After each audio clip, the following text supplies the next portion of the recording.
Unpack one, ang gawin ninyo, bumili lang kayo ng ano, pusit pa. Oo. At ayan mga guys, mga kachapso, yes, break it down nyo dahil mabait nga po yung aming school head. Hindi po sila pinayagan ng mga mamahaling mga pagkain na gagamitin para po sa grand demonstration. Sinabi ko nga dyan sa kanila, ang gawin ninyo, mamitas na lang kayo ng mangga. Mas mainam sa gabi dahil natutulog yung tagyaon, yung may-ari. Welcome back mga kachapsito. So, nandito po yung mga practice teachers namin at nagko-compute po sila, nagbabudget po sila para sa gagawing demonstration. So, tara puntahan natin. Welcome back mga kachapso, yes, break it down yo. Doon sa mga bago pa lang sa akin channel, ito pang inyong nag-iisang Maestro Waray, guro po mula sa bayan ng Lawang Northern Samar, na maghatid po sa inyo ng mga kakatuwang kwento at halakhakan, yes, break it down yo. At nandito nga po tayo ngayon sa room ni Ma'am Marina Taniyog. Ayan, mega love shoutout dahil nandito po yung mga student teachers dito po sa aming school, sa Magsaysay Elementary School.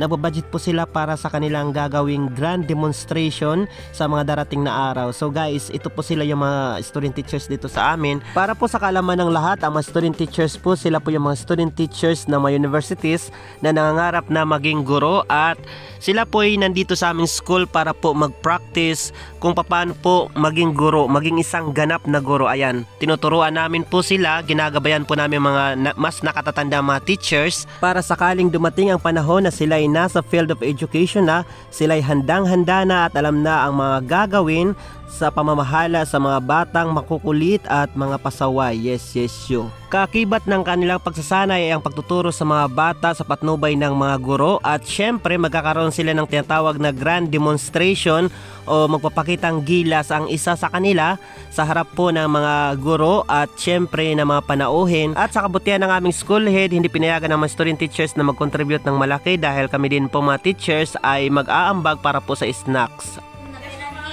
Unpack one, ang gawin ninyo, bumili lang kayo ng ano, pusit pa. Oo.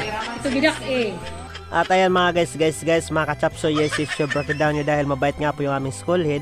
Hindi po sila pinayagan ng mga mamahaling mga pagkain na gagamitin para po sa grand demonstration. Sinabi ko nga dyan sa kanila, ang gawin ninyo, mamitas na lang kayo ng mangga. Mas mainam sa gabi dahil natutulog yung tagyaon, yung may-ari. At syempre, ang sabi ko sa kanila, mag-bring na lang kayo ng puto kutsinta, yung iba't ibang kulay, yung rainbow color, 'di ba? Naranasan nyo ba yan yung nag-party kayo, 'di ba, sa Facebook, purong kanin, o dito naman, purong puto o purong kutsinta, iba-iba yung kulay. Tawang-tawa nga sila dyan mga kachapso, yes, yo.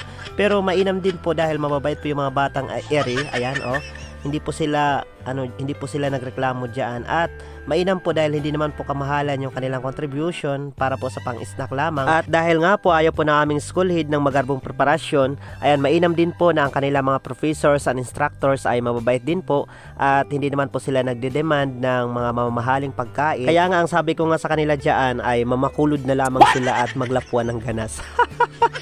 Pero ayan, ito po dito yung kabuuan ng aming school. Ayan mga guys, at ayun po yung aming mga student teachers sa loob po ng makeshift room ng aming building. Kaya naman, mega love shoutout po sa aming mga student teachers. Ayan, nandito lamang po kami para sumuporta sa inyo, para sa ikatatagumpay ng inyong mga pangarap. Ayan, mega love shoutout sa inyo. At syempre sa aming butihing school head at sa lahat po ng aking mga followers, mega love shoutout po sa inyong lahat. Maraming salamat sa inyong patuloy na pagsuporta at pagmamahal sa inyong nag-iisang Maestro Waray. Yes, break it down you.